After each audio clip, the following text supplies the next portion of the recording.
What's up, YouTubers? Here's the next big thing. I'm back here today for my weekly wrestling catch-up.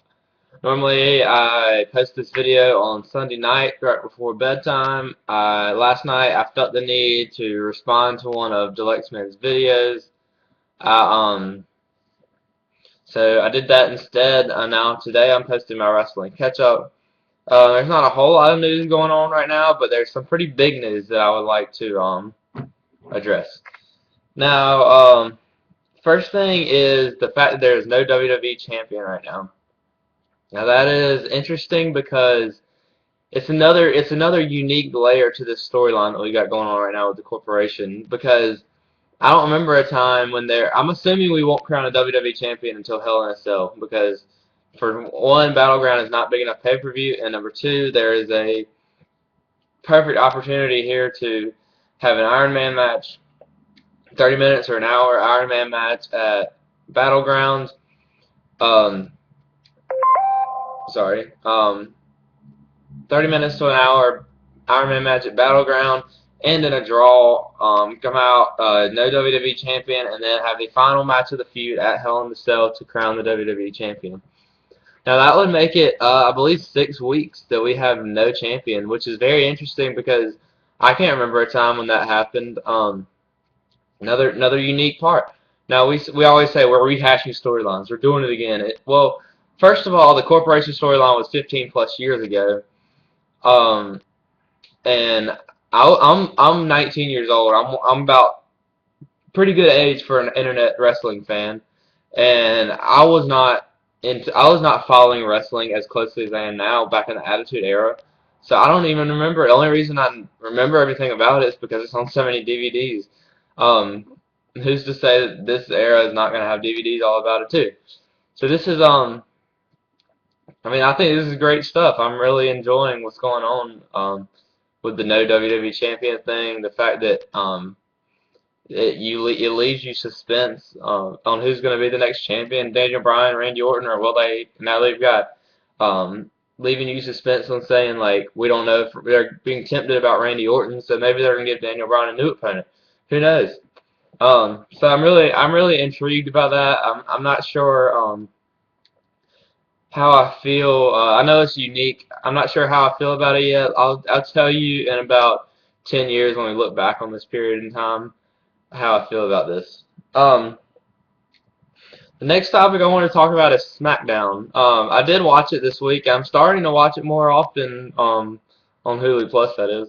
I normally watch it Saturday afternoons or Saturday nights. I think it's interesting because SmackDown's trying to they're trying to get up to par with Raw. So I hear they're trying to become the same level as Raw and make it. They want to go to 3 hours and have 6 hours that are all on the same level every single week. My opinion on this is SmackDown's always going to be looked at as a secondary brand. They're never going to be on the same level as Raw. The closest they became is during the brand split when they made the titles even, and they had completely different rosters. That's the only time that we saw SmackDown become close to Raw. And yes, there was weeks that SmackDown was better than Raw. One thing I thought was interesting about SmackDown this week is they had a 3-on-11 handicap match or handicap gauntlet match thing where they kept running in superstars. I know Darren Young and Titus O'Neil are tag team wrestlers, but they brought them out first and completely squashed them in about 2 minutes combined for both of them. I mean, I thought we were giving them a push, but oh well. I mean, I guess we're not. We'll see. I mean, I feel like the Usos are going to be champions soon. Hopefully, I'm thinking. If this corporation storyline is starting to wind down a little bit, maybe the Usos will grab the tag titles at Battleground. I'm thinking Dean Ambrose is going to keep the title for a little bit longer. This will just give something for the Shield to do. So that's interesting. But speaking of the Shield, it seems like SmackDown, the Shield's kind of the face of SmackDown right now, and I like that. They got Randy Orton, the corporation, face of Raw, and then Shield Corporation, face of SmackDown as a faction. So that's interesting. You don't really have too much of Randy Orton on SmackDown or Daniel Bryan. Well, you do, but then again, you don't really. I mean, it's not like it is on Raw. Um, I like SmackDown because it broadcasts stars that should be stars that aren't really. I mean, Zack Ryder and Justin Gabriel had a match on SmackDown. Even though they got squashed by the Wyatts. Um, Actually, I think just one of them had a match. But anyways, they got on TV, which was nice. Um, the Dolph Ziggler gets matches on SmackDown. So SmackDown more or less puts on. JBL says we fight on Friday nights. That's what they do. They put on matches, and I like that. We'll see where they go with it. See if they can become on par with Raw. I think Raw will always be the place where storylines develop for the most part. But then again, you never know. I think my opinion is SmackDown will never be on par with Raw as long as it's on Friday nights because Friday night is not a TV night. There's really nothing on Friday nights. That's the only thing they got going for them is they don't really have a competition on Friday nights. But I say you move it to Wednesday. Why do I say Wednesday? Because there's no way that SmackDown will ever compete with Thursday Night Football on the weeks that they have it. I don't know if they do it every week now. I don't know. But anyways, that's the NFL. My next topic is a fantasy topic. It's called How to Save TNA. Now, this is a very interesting period in TNA. It's fascinating to me because while I'm not watching it, I'm kind of on a break from TNA. I'm kind of over all these factions and especially aces and eights and all that stuff, like everybody else is. Um, on How to Save TNA, I think what I'm starting to think is TNA's leaning. They're kind of in towards this. I don't think anybody's mentioned this yet, but I think TNA will be is kind of entering their attitude era per se. I mean, it's kind of like they're starting to take risks and starting to do the crazy stuff, the blood every week and the so these guys are taking risks and the only thing I don't see good about this is that these guys are going to say, "Oh, I can come to TNA and take an unprotected hair chair shot or belt shot, blade myself every single week, cut myself open, or I can go to WWE where I will still be the #1 wrestling company in the world, and I won't have to do all these dangerous things." And they take it more seriously over there, our safety that is. So, anyways, but I think this attitude era thing that they're hopefully going towards is one of their two options, and the other one is to just stop being a company. I mean, they just got to sell the company to WWE and get over it. Hulk Hogan mentioned this in an interview one time. I think the best hope for TNA is to eventually just give Eric Bischoff the steering wheel, let him take TNA to the next level, and let him use his creative, off the wall creativeness, and see where he can take them. Because I do like Eric Bischoff's ideas and things that he does. But this leads me to what we saw last Thursday night. I have not watched the clip on it yet, but I basically know everything that they're doing. Basically, Dixie Carter has turned heel. Apparently, they shot a promo. AJ Styles and Dixie Carter shot a worksheet promo last Thursday. Dixie said some true things, which makes me wonder if she's actually going heel or not.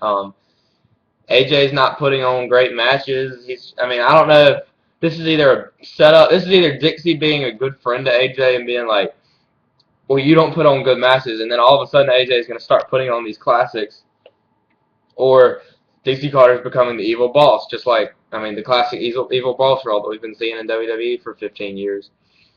So we'll see where that ends up.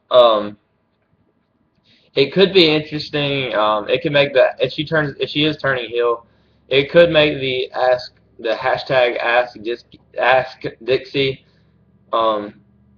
thing on Twitter, it could make that more interesting because she can give more honest and open answers about things, and she can talk crap about Hulk Hogan or talk crap about AJ Styles or any of her top stars that are baby faces.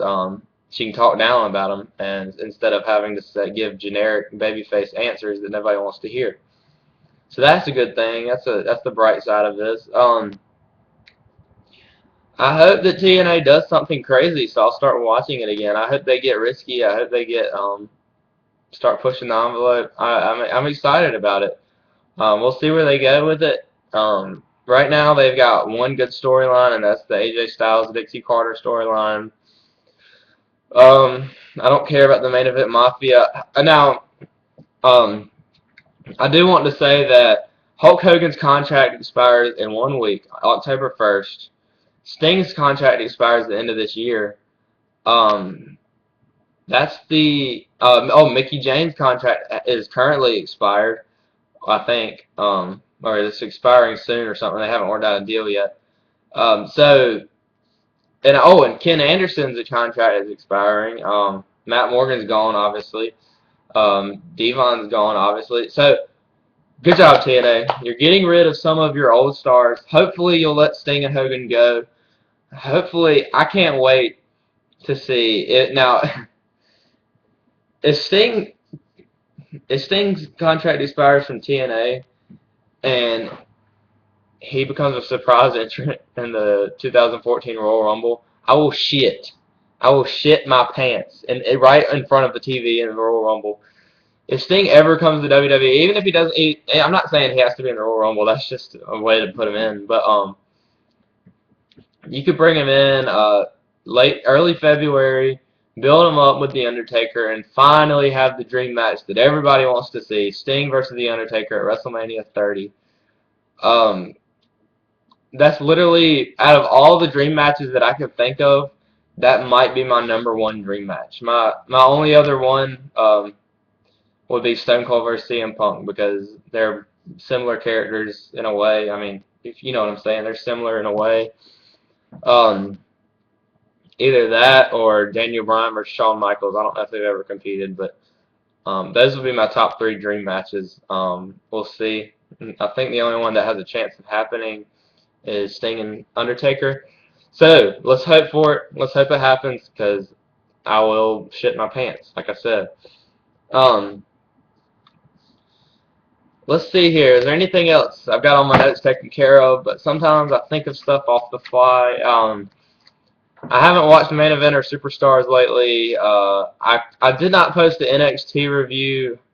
I think what I'm going to start doing is giving you my brief thoughts on TNA and my Wrestling Catchup, because my NXT review didn't get any views, and I don't think enough people watch NXT to really give a review quite yet. Hopefully I'll get a TV deal soon and I can do that. NXT is my favorite show on TV, hence my name, the NXT Big Thing. So we'll see. I hope they get that TV deal in the US. I hope that NXT can become a bigger deal. It's a great program. I suggest you check it out. Last week I believe it was a 6-man tag main event. Now NXT is interesting because there's these things. I'm gonna be talking about NXT for the rest of the video, so if you don't care, then you can cut it off now. No offense. I just don't want to waste your time. NXT is interesting because they broadcast all their divisions as equals. The Divas will main event 1 week, and the tag teams will main event another week. Even though there's only 2 real tag teams right now, they'll main event the show. And then you've got the heavyweights. What I do think you need to do is bring in a mid-card title in NXT, because there's a lot of people out there that are jobbing to the main eventers, and that's not necessary, because I think people like there's a pretty solid mid-card in NXT. People like Tyler Breeze and CJ Parker. I'm not a big fan of CJ Parker. What's the guy's name with the afro? Let me know in the comment section below. I can't remember. But anyways, there's a solid mid card is my point. You still got Adrian Neville and Corey Graves, who are, I say Corey Graves is closer to the World Heavyweight title than Adrian Neville. So, anyways, I say you bring in an NXT mid card title, boost that up, and we'll see where that goes. That's all pretty much for this week's Wrestling Catch-Up. Please subscribe. Thank you for those who have subscribed. Please let me know what you think in the comment section below. Um, please tell a friend. Tell anybody that watches wrestling. I'm here all the time on the weekends. You know that. I love making the videos for you guys. I love that people are starting to view my videos. So thank you. And I'll see you next time here on the next big thing.